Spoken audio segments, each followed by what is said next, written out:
The Center for Accessible Materials Innovation, known as CAMI, is an initiative of AMAC Accessibility Solutions and Research Center. CAMI is supported by a first-in-the-world grant through the Department of Education's Fund for the Improvement of Post-Secondary Education. Georgia Tech is creating the Center for Accessible Materials Innovation that will expand access to digital content for students with disabilities at minority-serving institutions in an effort to improve retention and graduation rates for students who are facing some of the toughest odds. CAMI has created the National Task Force on Accessible Materials Innovation to help improve academic outcomes for students with disabilities. Task Force members are drawn from leading organizations in the publishing industry. I'm hoping that the task force will help students achieve by coming up with solutions to some of the difficult questions about how to distribute, how to create, how to get more of the community involved in accessibility. I hope this task force will help move towards better accessibility, not only for students and their success rates, but also to help the rest of the industry move their products towards better accessibility. I hope the task force will accomplish. One of the things that comes immediately to mind is that I hope in some innovative but simple way we can make it simpler and more provide an incentive for content creators and publishers to make it clear what accessibility features their for-sale products actually have.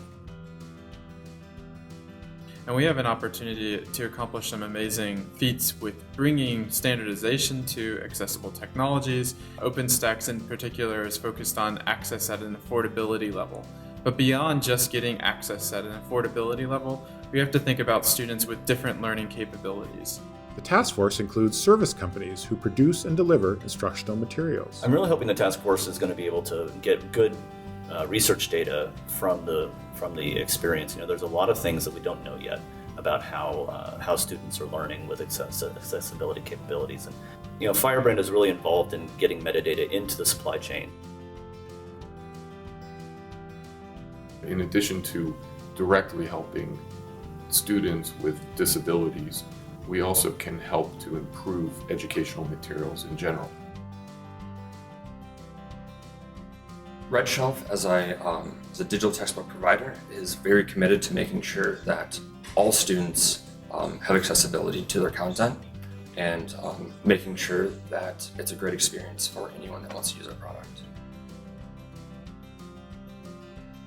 Yeah, there's a number of things that the task force could accomplish. I think it's a wonderful group that CAMI's brought together of industry experts who have individually worked for many years on the accessibility puzzle. So it's great to have all these people together to move the ball forward.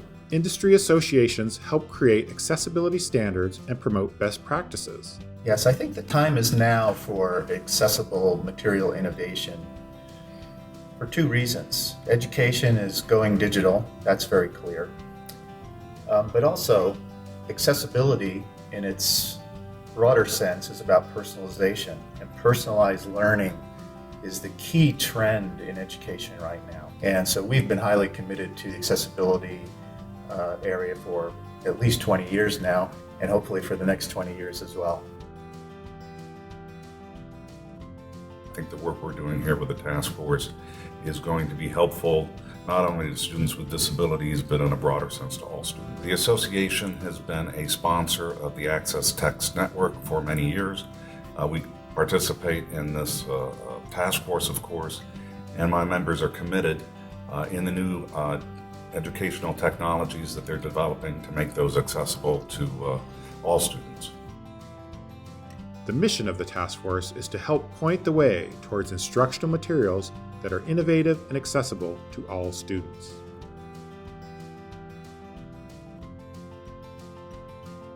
The contents of this video were developed under Grant P116452 from the U.S. Department of Education. However, those contents do not necessarily represent the policy of the U.S. Department of Education, and you should not assume endorsement by the federal government.